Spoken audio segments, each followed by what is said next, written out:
Today we are going to start deadlocks. In the last class, I have given you some idea regarding this deadlock, how we are managing the deadlock. We will look into it. What are the different features of the deadlock? Why it should not be there in our system? So, what are the outlines for this chapter? You can see here. System model. We will discuss deadlock characterization, how your deadlock will happen, methods of handling deadlocks, then deadlock prevention, how you can prevent, how you can avoid deadlock detection. If your system is already having some deadlock, you need to check that. Then recovery from deadlock. If there is already a deadlock, then how you will recover from a deadlock situation. So these are the points we will discuss one by one. Now chapter objective is to illustrate how deadlock can occur when mutex locks are used, define the four necessary conditions that characterize deadlock. This is the most important topic. Identify a deadlock situation in a resource allocation graph. Then we will discuss some these points. Then we will discuss the Banker's algorithm, deadlock detection algorithm, and so on. So here you will see some kind of numericals that will be coming in long questions. Now system model. It's a completely new chapter. It does not need any prior knowledge to any other chapters you have already studied. So if you are new, if you are not even not listening till now you may start listening and you will understand every topic from here.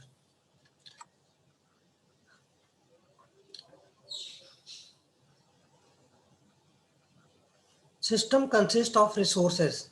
Okay, every system is having some kind of resources. Resource types are denoted by R1, R2, R3, R4, Rm. Okay, if your system is having so many resources, you will call them R1, R2, R3, and Rm. One of your resource may be memory, another resource may be your CPU, another resource may be your keyboard, another resource may be of your printer device or any other device. CPU cycle, memory space, IO devices, these may be the resource types. You know that all the input output devices are working as a resource in our system.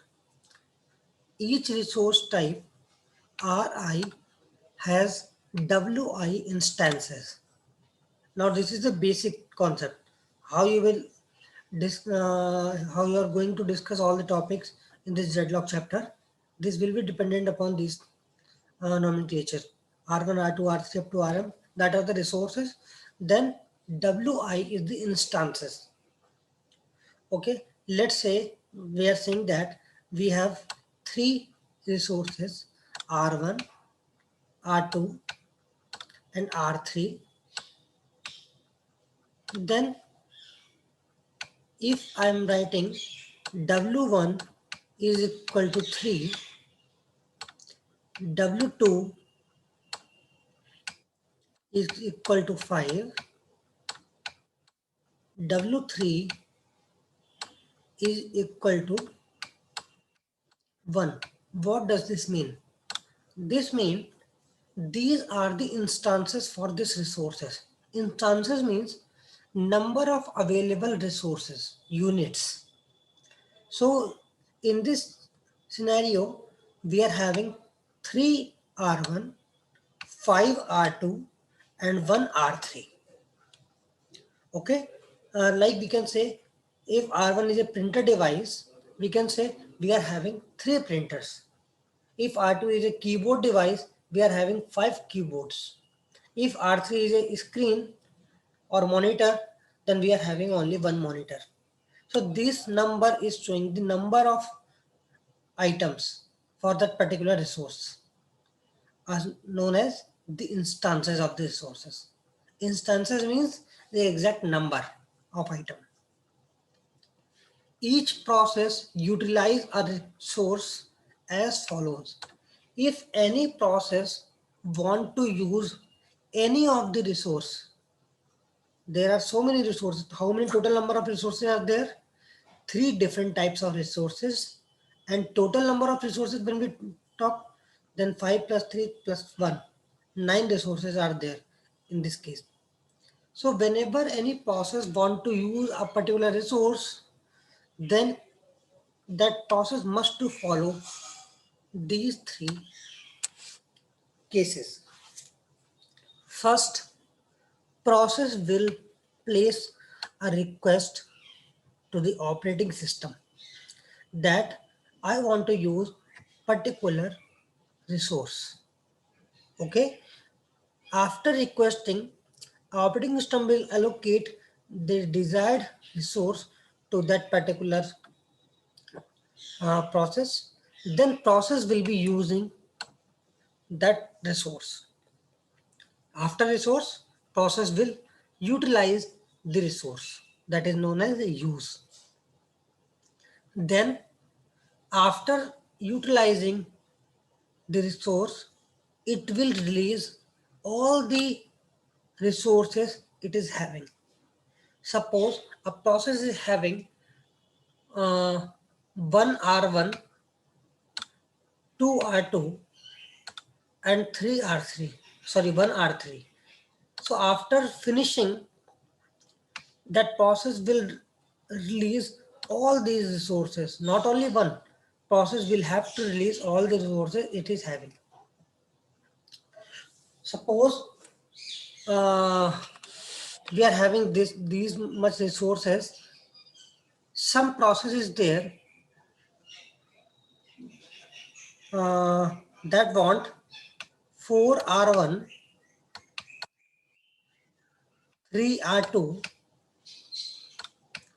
and 1 R3.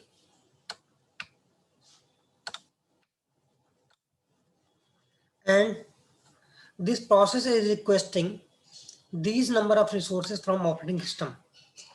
Can the operating system provide all the resources to that process? In this case, can we provide these number of resources?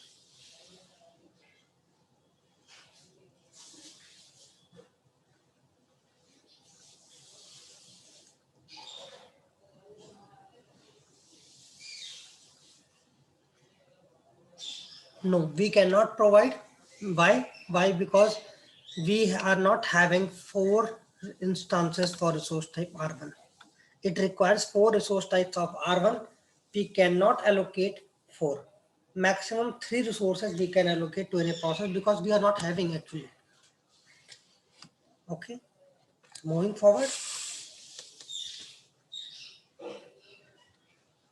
Deadlock with semaphore, we have already discussed how the deadlock will be happening in the semaphore in the last class. Now deadlock characterization. This is the most important slide in the deadlock chapter. Deadlock characterization means what are the necessary conditions that must be there, then the deadlock is going to happen. Without these 4 conditions, deadlock cannot happen. So if one more thing is there, these are 4 conditions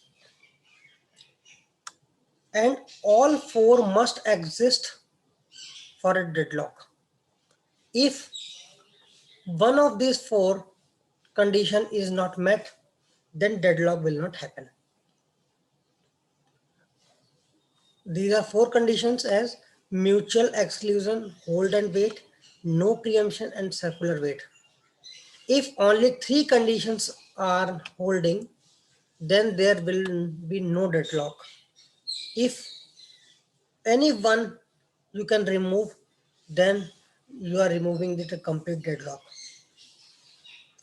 Deadlock can arise if 4 conditions hold simultaneously.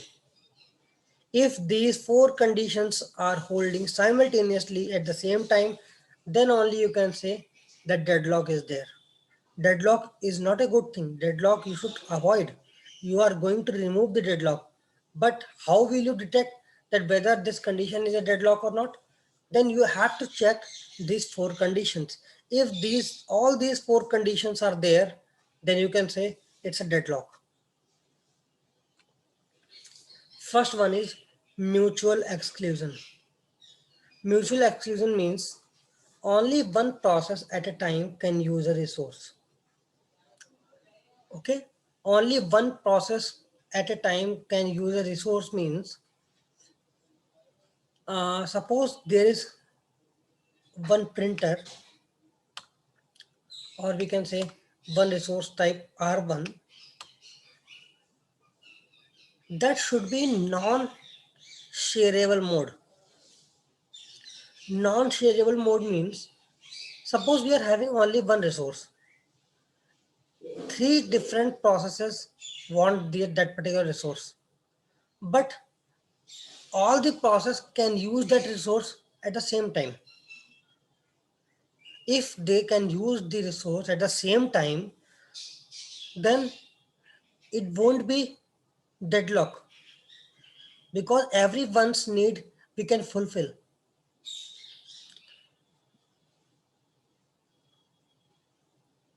So there should be at least one process, one resource that should be non-shareable mode. Non-shareable mode means that should not be shared among different processes at the same time. If you are having any doubt, you may raise your hand anytime. Then hold and wait. A process holding at least one resource is waiting to acquire additional resources held by other process. As the name suggests, hold and wait. Some process is already holding some resource and waiting to acquire some other resource already held by some other process. Okay, there should be a condition like uh, suppose there are two persons P1 and P2, or the processes we can say. We are having one R1 and one R2. Only one instance of R1 is there, only one instance of R2 is there. P1 is already holding R1, P2 is already holding R2. But for execution, for complete execution, P1 requires R1 and R2 both, and P2 requires R1 and R2 both. Then which will be executing first? Is there any growth or progress? No. Why? Because P1 cannot run completely because it requires R1 and R2 both. It is only having R1. It requires R2 already hold by that P2. P2 cannot run because P2 is holding R2. P2 requires R1 for execution, and R1 is already held by other process. So in this condition, both the processes will be stopped. This will be a deadlock situation. So if we are talking about the first condition, mutual exclusion, suppose R1 and R2 both can be used simultaneously on shareable mode. So R1 and R2, P2 can also use R1 at the same time.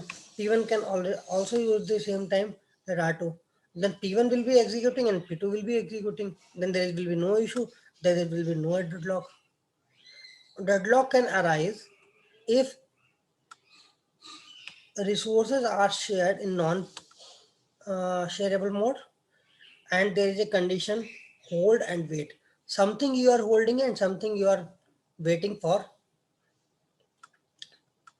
Now, no preemption is the third case.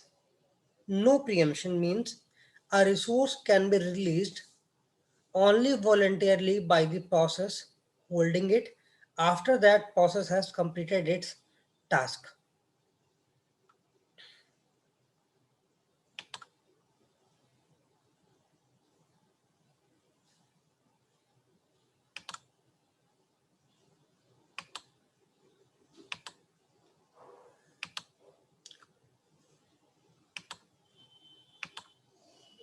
Yeah.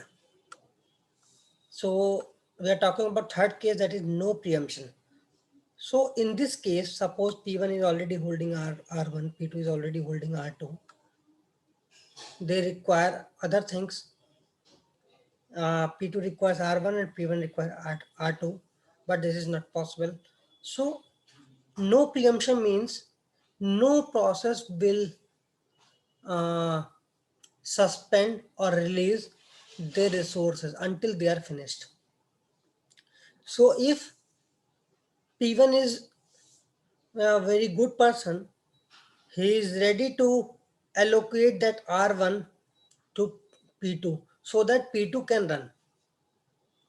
This should not be the case.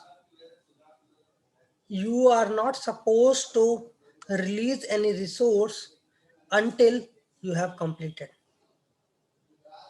If you are giving your resource to some other person for execution, then after P2 will be having R1 and R2 both.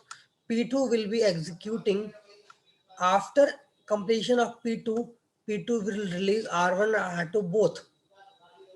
When P2 will release R1 and R2 both, P1 will acquire it and P1 will be executed. So both the processes will be executed in that case. We are talking about deadlock situation. So in deadlock, there should be no preemption. No preemption means it should not release R1, it should not release R2 before completion of P1 and P2. Okay, this is the third case, that is no preemption. Then the fourth one, circular wait. Circular wait, it's very easy to remember. There exists a set P0, P1 up to Pn of waiting processes such that P0 is waiting for a resource that is held by P1. P1 is waiting for a resource that is held by P2, and up to Pn minus 1 is waiting for a resource that is held by Pn, and Pn is waiting for a resource that is held by P0. So there should be a cycle. P2, sorry, P1 wants some resource already held by P2. P2 wants some resource already held by P3, and P3 wants some resource already held by P1. No process is going to allocate their resource because there is no preemption. So all the processes got stuck and no further uh, execution will be there. So it will be a condition of deadlock. Here also, when we were talking about deadlock, P1 is waiting for a resource that is held by P2, and P2 is waiting for a resource that is held by P1. This is also circular wait. They are waiting in a circular fashion. There are only two processes. Here we are having three processes. If we are having n processes or n plus one processes, then in that case, circular wait will be looking like this. So for a deadlock to occur in your system, there must be these four conditions. Without these four conditions, there will be no deadlock. Okay. So if anyone asks you, then let we don't want to the deadlock to happen in our system, then what you will do you will break are the, all four conditions. Is that the case, or you are having some better option?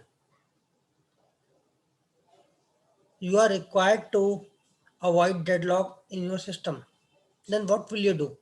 You will avoid all these four conditions, or you are having some better option?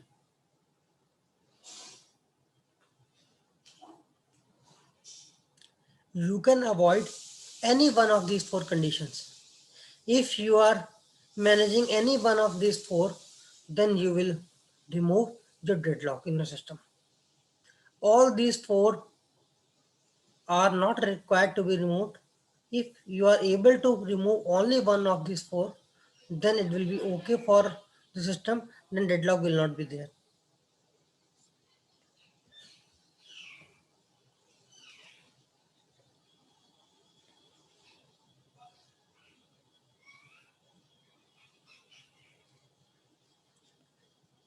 Resource allocation graph.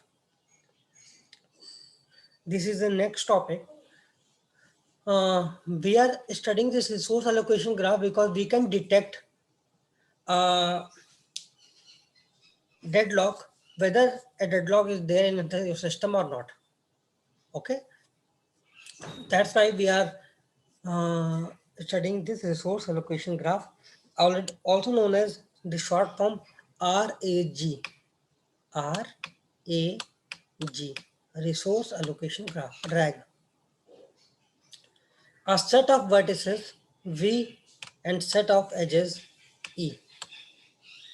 As you have already studied your discrete mathematics subject and graph theory also, a set V of vertices and set E of edges, because you were having a subject, a chapter of graph, Hamiltonian graph, Euclidean graph. You had so many graphs to discuss. Now here we are talking only about the nomenclature of that kind of graph. V is for vertices, E is for edges. V is partitioned into two types. Vertices are of two types. First one P set, second one is R set. Already you are knowing P is for process, R is for resources. P is equal to P1, P2 up to Pn. This set consisting of all the processes in the system are equal to R1, R2, Rm. This set consisting of all resource types in the system. There are how many processes? There are n processes. How many different types of resources are there? M different types of resources are there in the system. One more thing in this graph is request edge and assignment edge. If we are making a directed edge, we are making an arrow like this, and this arrow is from process to resource. That means process is requesting this particular resource. Process is requesting this particular resource, P to R. Second one is assignment edge. If edge is from resource to process, that particular resource is allocated to this process. This is the request. Process needs this resource. Here R to P means we are allocating this R to P. We are allocating this resource to this process. Why this I and J are there? We can say like this: P1 is requesting for R3, P2 is requesting for R5. Okay, like this. Here we can say R3 is assigned to P1, R5 is assigned to P2, and so on. So these are the two types of edges in the resource allocation graph. If you can understand these four things, then it will be very easy for you to make a resource allocation graph and identify whether it's a deadlock or not. Okay. One instance of R1, how you are going to create like this. One instance of R1, we are making like this. A box, top of this we are naming R1. Then one instance means only one R1 unit is there. Two instances of R2 we can draw here also. This is R2. How many instances? Two instances of R2. One instance of R3. We can draw R3, only one instance. Now T1 holds, sorry, one more line is there. Three instances of R4.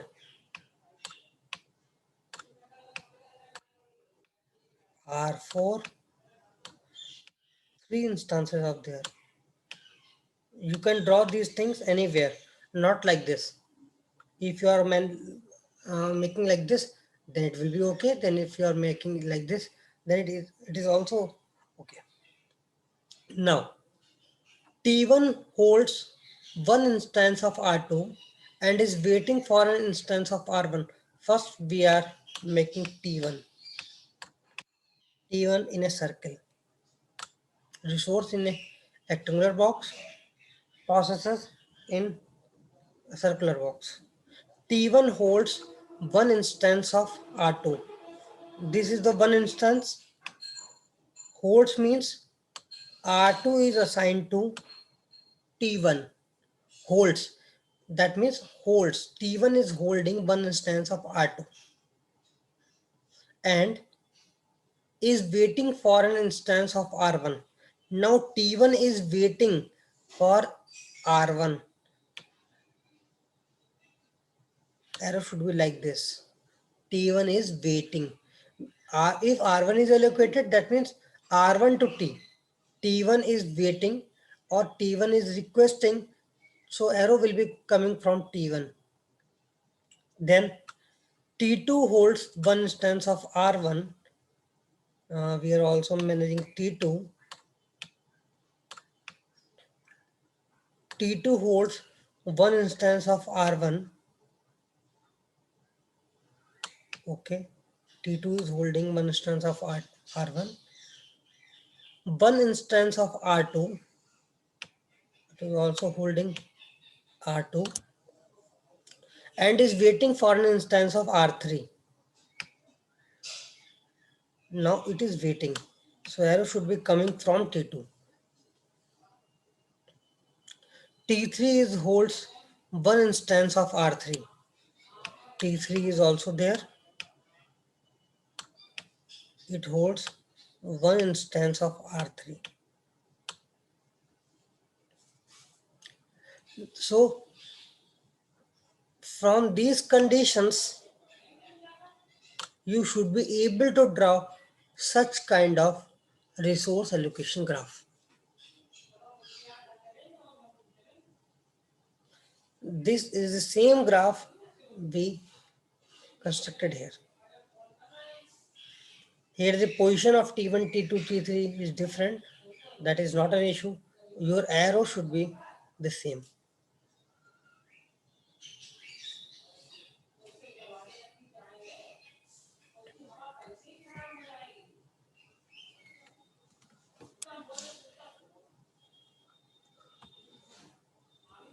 So in the next class, we will be discussing how this resource allocation graph is useful in detecting the deadlock situation. And then followed by this, we will be discussing some basic facts, methods of handling deadlock prevention and avoidance also. So that's it for now.